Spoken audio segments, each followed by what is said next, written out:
Hi guys, it's Andy from Man City Fan TV and welcome to this preview for the Chelsea game at Stamford Bridge on Thursday evening, 8:15 p.m. kickoff here in the UK. So I've got two guests on tonight. Got Chris.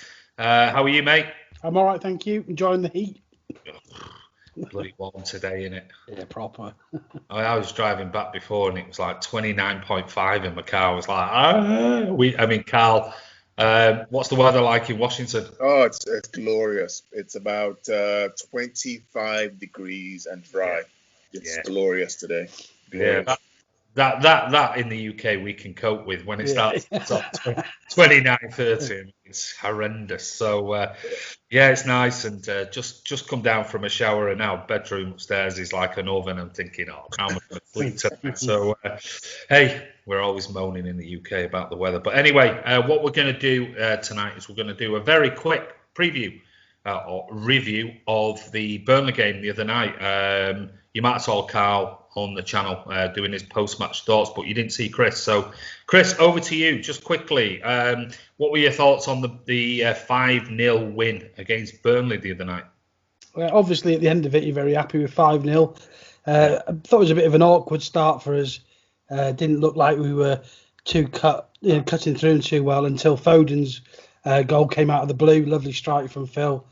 And then I thought Mahrez had a really poor start, and then when he scored his goal, he was sensational after that. And maybe he's lacking a bit of confidence, but he played really well after that. And from that point, from the first goal, it was a bit of a stroll, really. And I thought Burnley worked hard, but that's really all they offered. They were lacking a lot of, any imagination, really.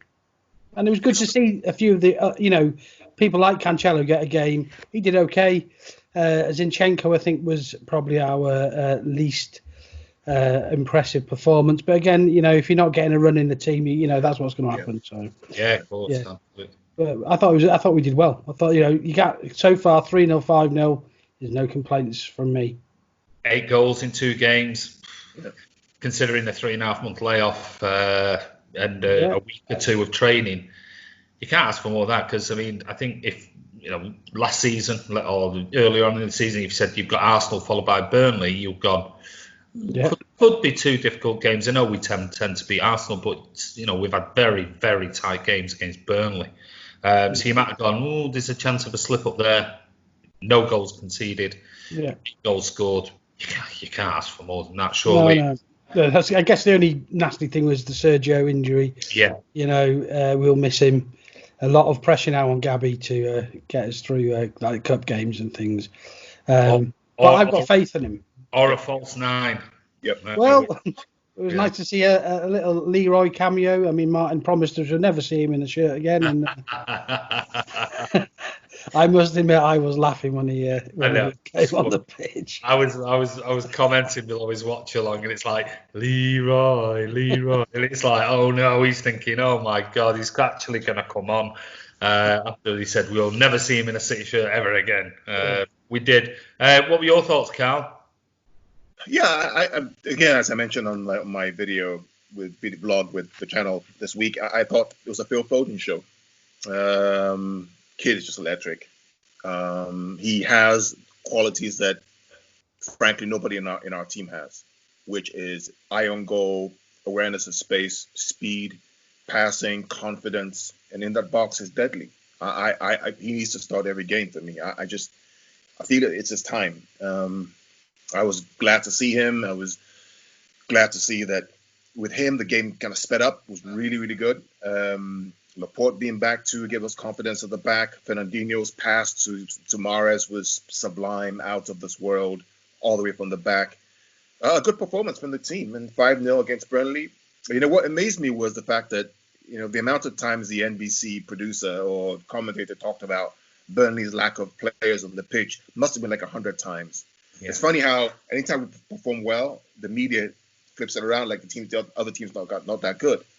It's just amazing. Meanwhile, if Long Ball FC does the same thing, it's they're superstars. It just boggles my mind. But it is what it is. When you're on top, people always want to pick holes in your excellence. So overall, good game for me, Andy. I thought it was good, enjoyable.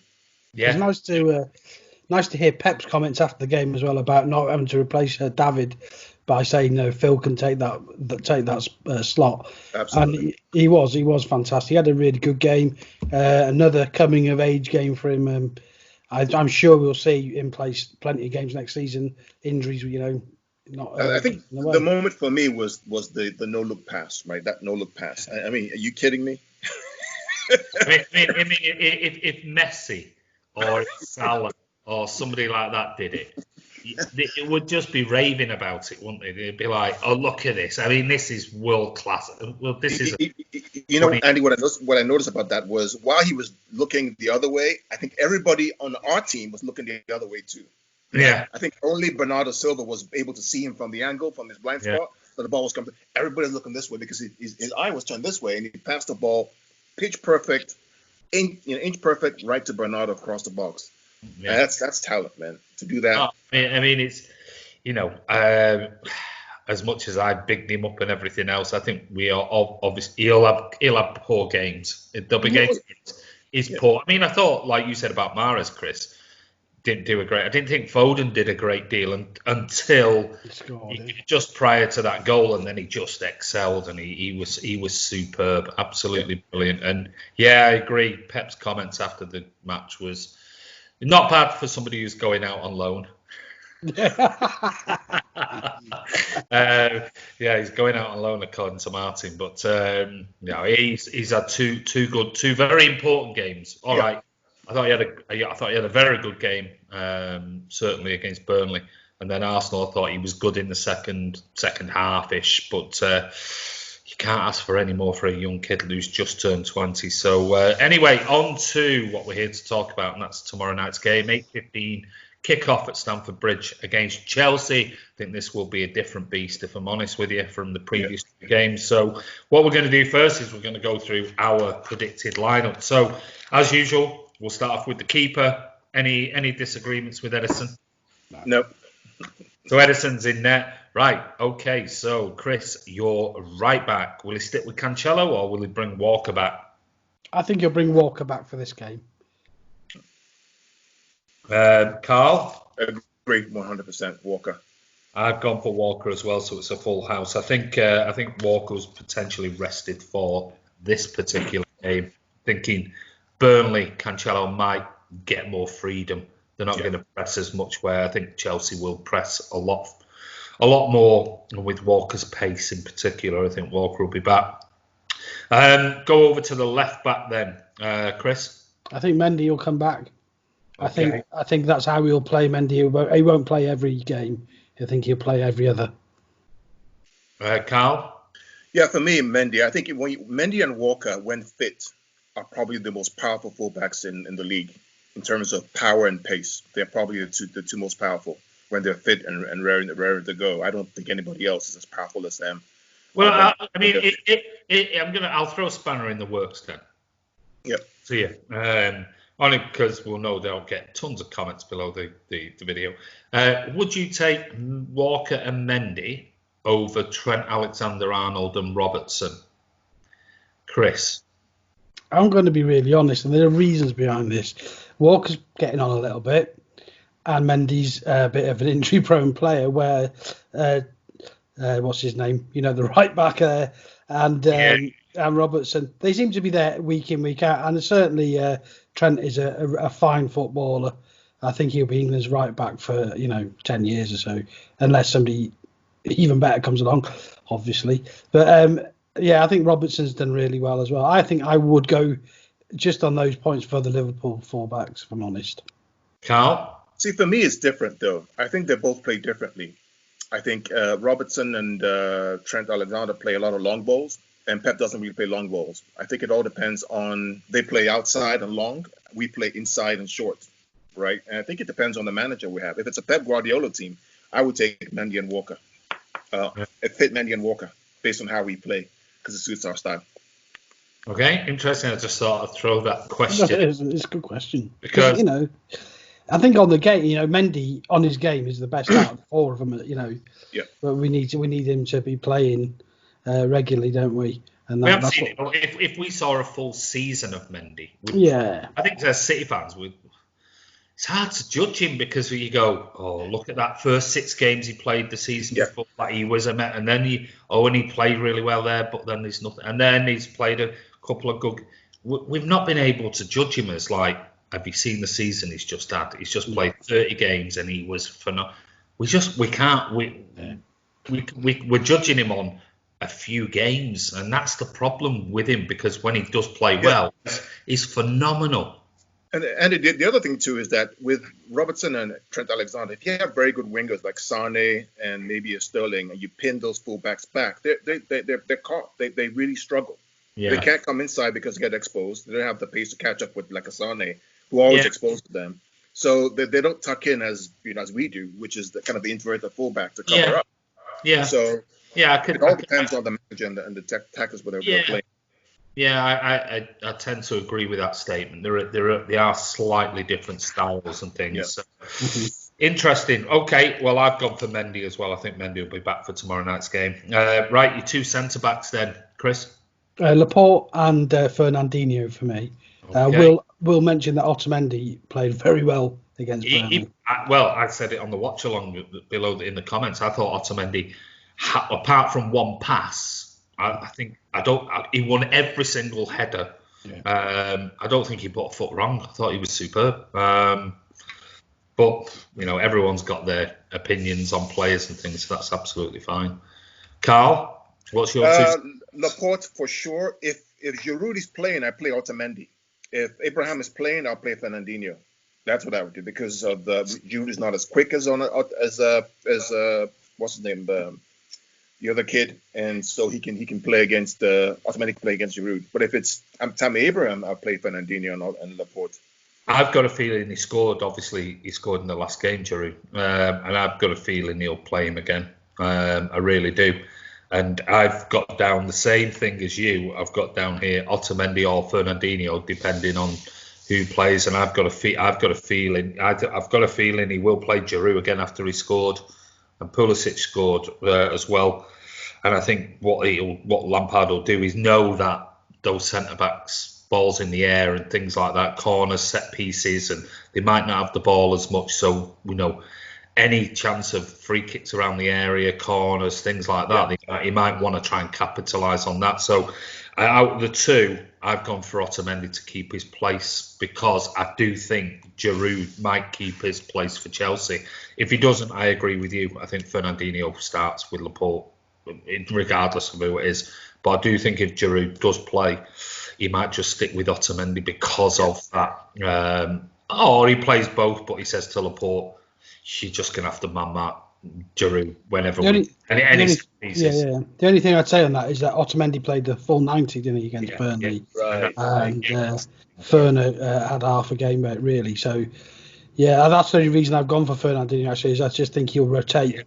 Yeah, another good point. And maybe he's not going to get 2 games out of Otamendi in a few days. So it might mean if Giroud does play, Laporte's going to have a really good game. Or let's throw in Taylor Howard-Bellis, big lad, 6'2", and shove him against Giroud. Who knows with Pep Guardiola? Okay, so we're sort of like an hour in about the second centre back.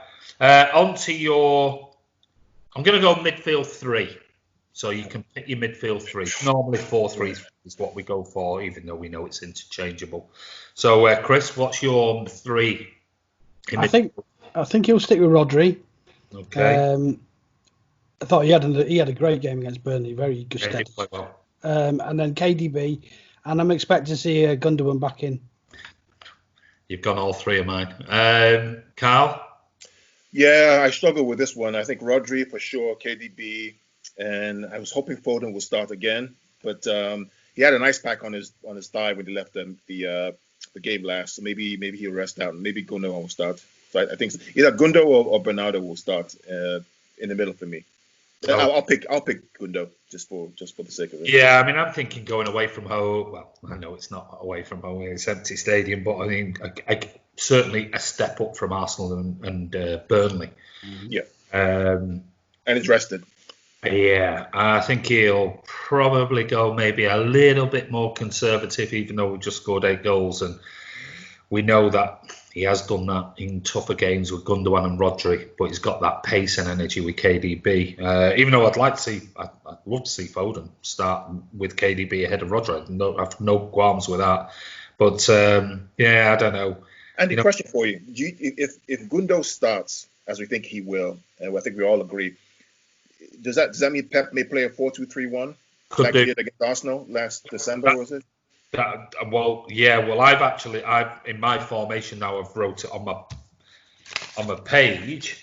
I've actually gone for a 4-2-1-3. So I've actually gone for Gundo and Rodri away from home, holding with KD in front of him with Bernardo. Right. Well, I'll come to my front sort of tucking in. But it could be a 4-1. It could be it's hard to even concentrate formation with City. They all just bloody come inside and go that way. They don't stick to one structure. So whatever people want to call it is, you could almost say it's a 4-4-2 because of the way they play. It just is. It's pointless. But if we stick with there, who knows? Yeah, quite possibly that could easily happen in there. Okay, so I think we've sort of agreed that we'd like to see Foden, but we think it might be Rodri, Gundogan, and Kevin De Bruyne. So we'll go to your front three then, Chris. I think it was Sterling and Gabby pretty much nailed on. And I think he might stick with Mahrez. You do? I kind of hope he does in some respects, mate, because I like to see his confidence grow a bit more. And if he can take that from the Burnley game, good for him. And I think he came off after about an hour against Burnley, so I won't be surprised to see him back. Okay, so you're going Gabby up front in replace of Sergio, Sterling on the left, and Mahrez on the right. Karl? I'm going with Sane, Jesus, and Sterling. Sane left, Sterling right, and Gabby in the middle. I think that front three is as quick as anybody in the league and even the world. They're absolutely deadly. Sterling on the right? Sterling on the right, Sane on the left, Jesus in the middle. Our top 4 or 5 goals from the 2017-18 season have those front three, and they were absolutely devastating on their form. And I think against Chelsea, who are quick and want to counter press, and we're having those two boys out there, towing the line, it's just that'll scare the hell out of anybody. So for me, I think Sane, Jesus, and Sterling. I know Sane's on his way out. I know, but we pay him. We're paying him. Play him. I'm absolutely with you on that. If we're paying him his salary every week, he comes on, pulls the shirt on, and he does what he can for the team. Yeah. Because if there was any shenanigans or nonsense from him, it's not going to look good in the light of day. And remember, he's looking for a World Cup place or Euro place and things like that. So I don't think, I've said many times, I don't think he'll dick about. And if he can put in his best effort, it's the least he can do, considering he's just been paid for the last year for not even playing for City because he's now injured. So interesting. If we saw Sterling on the right, that'd be the first time in ages we've seen him start a game on the right hand side. I'm going to go Sterling on the left, Gabby, and I think he will rotate. And I've gone for Bernardo to start on the right hand side. I just think Pep's rotation nonsense, but it could be that Sterling might even get dropped, and we might have Mahrez, Gabby, and a false 9 style of who knows. So difficult to. Yeah, absolutely. I think we only come on here to make fools of ourselves, don't we? Yeah, there's Pep lineups. I think in all the time Pep's been here, I think I've possibly got the lineup right once. Yeah. The full lineup, I think. That's once. One more than I have. I think I've got it right once, and I've had guesses every single game. I don't think, apart from one game, I think I've never got it right. It's always you go, huh? But anyway, that keeps the others on their toes, I guess. So that's our lineup. Don't forget, give us your lineup in the comments below. So thoughts on the game tomorrow then? Well, I mean, before we do that, Chelsea, looking at the table, Chelsea are in 4th. They played one less game than United. Obviously, United won tonight. Was it tonight, last night? Whenever it was. I've not watched any football, so I don't know. But they won 3-0, didn't they? So Chelsea are in 4th. United are in 5th. Chelsea have got a game in hand. They're on 51 points. United are right behind them with Wolves on 49. Chelsea's last 5 games have been a loss, a win, a draw, and then 2 wins. And they beat Villa in their first game back in this Premier League restart. They beat Villa away from home 2-1. So, I mean, I like what Frank Lampard's doing there. I really do. And I think they've got some really, really good players. They might not have hit their peak, but they have some seriously good players at Chelsea. So what are your thoughts on how the game might pan out? And then we'll do the score prediction at the end. Chris? I think this will be obviously the toughest out of the 3 games so far. I don't think going away is going to count much of it. The only thing is that travelling, do we go down the night? Have we gone down the night before or not? I don't know. No idea. So I don't know if that's going to come into it. But like you said previously, Andy, home advantage doesn't seem to be such a big thing at the minute. So, does that matter at all? So I'm expecting a tougher game, but I always think KDB plays well against Chelsea. I think he's got a point to prove against them. Yeah. Maybe not so much without a crowd there, I don't know, but I hope so. I think Pep will play his strongest available team for the games like this, and I'd like to see us get to a point where we, concrete second finish, and then we start bringing in the likes of Howard Bellis and Garcia and Braff and all these kids.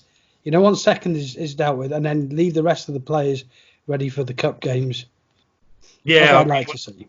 Well, I mean, if we look at where we stand at the moment, well, we're second in the league. We've only played the 30 games. Leicester have played 31. They're on 55 points. They've not had a very good last 5 games. They if we take what's just happened recently and then prior, I mean, Leicester's last 5 have been a loss, a win, a draw, and a draw. They've had 1 win in 5, so they've not been doing great. We're in second. We've got a game in hand on Leicester. We're on 63. They're on 55. So we're 8 points already as it stands now going into tomorrow night's game. So if we were to win tomorrow, that puts us on 66. That puts us 11 points on level terms with 8 games to go. 7 games to go, sorry. So you would think at that point, if we win tomorrow, 11 points ahead of Leicester in third, it would take some absolute catastrophic sort of failure to not finish second or third. Because let me just see, fourth is Chelsea on 51. So we're currently 12. We would be 15 points ahead of Chelsea in fourth. You can't imagine with 7 games to go, they're going to claw back 15 points on City. No, you just wouldn't. So I agree. I think tomorrow, if we got a win, I'd like to see Tommy Doyle. I'd like to see the likes of Taylor Howard Bellis, maybe even Jaden Braff brought back into the squad and start seeing some of those. Thoughts on tomorrow night, Karl? I think Chelsea and Frank cannot afford to lose, or they will try not to lose the game. I think they'll try to play for at least a point because it keeps them at least in hair's breadth of ahead of United. So I think they're going to be counter-attacking tomorrow and try to use their quick young kids to challenge the centre backs and our fullbacks. So that's what they're going to try to do. If they try to dominate the game and dominate the midfield, they'll be exposed. I think they're just going to try to counter-attack us. That's what I think is going to happen tomorrow. Yeah, well, I'm just looking at. I've just brought up their fixtures. Obviously, they've got us tomorrow. Then Sunday they've got Leicester away in the FA Cup. In July they've got away to West Ham. Then 3 days later they're at home to Watford. Watford are 3 days later they're away to Palace. Then they're away to Sheffield United. Then they're at home to Norwich. Then they've got Liverpool and then Wolves. So it's still, for them, it's still quite important. It really is. So I'm sure even if it's a point they can take tomorrow would be a good win. But I still think they might be going all out for it. I mean, that 3 points would be massive for them, especially with United winning. I think it's going to be an interesting game. Any danger players from Chelsea for tomorrow? Anybody? Do you think, Chris, we should be looking out for?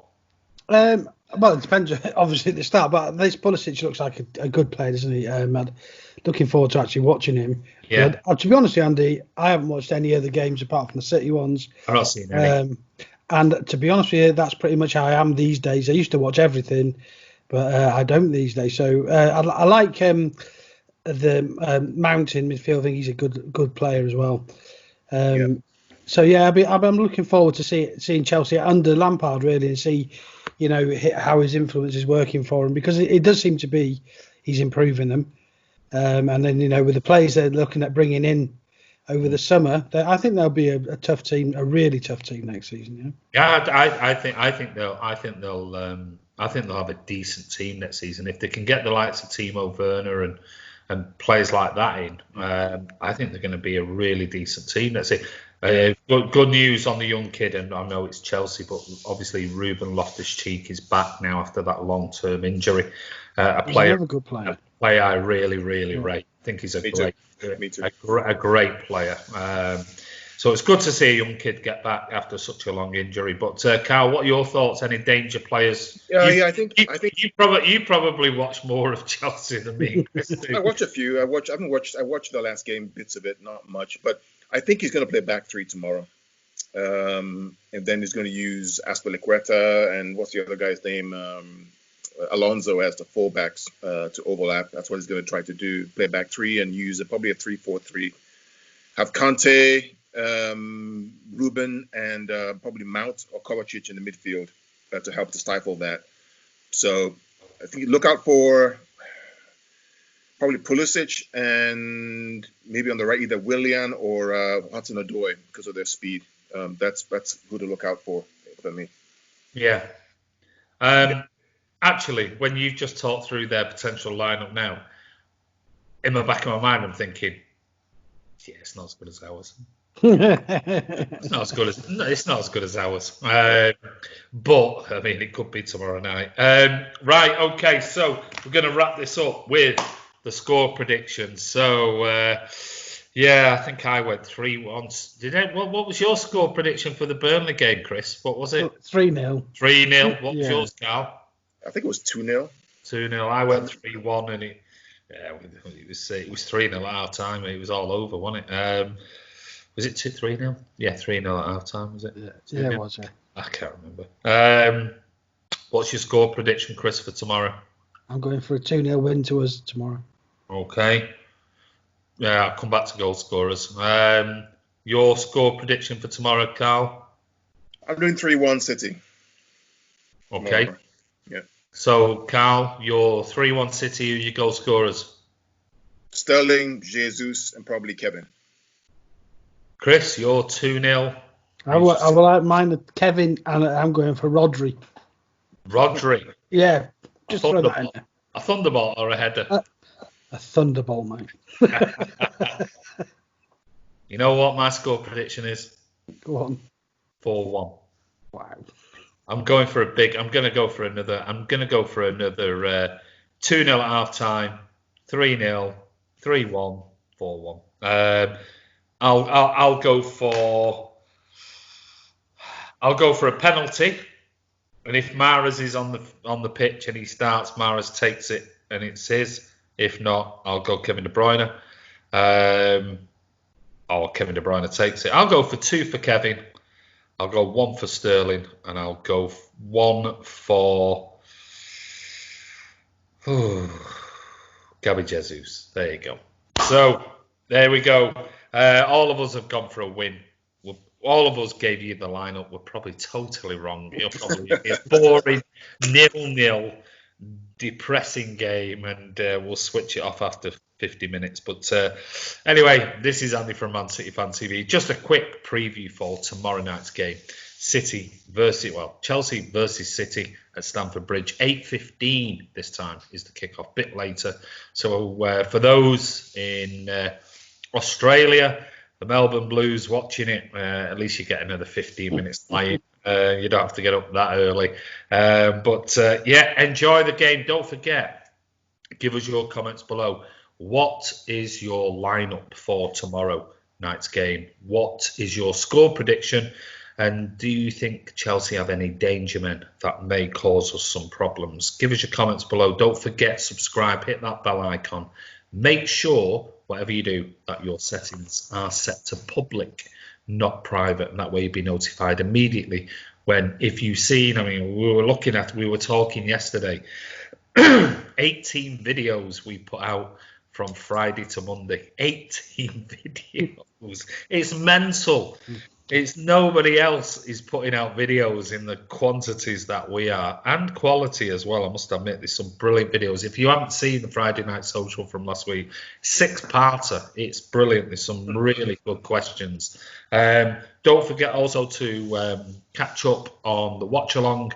You can go and look through. If you haven't seen it already, go through and you can look where the goals have scored and Martin's reaction and things like that. Martin is... Yeah. He didn't react to the first one. No, he was like, everyone's going, yay! He's like, oh no, I didn't see it. I was looking at the comments. Yeah, go and look at that as well.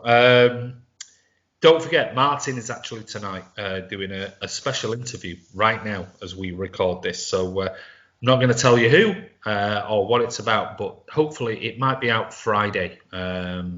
Sometime during the day. So hopefully once that's all edited up, you can go over and watch that particular interview. But don't forget, Martin will be live tomorrow doing a live watch along. Don't forget, go and check out Kiam's FIFA.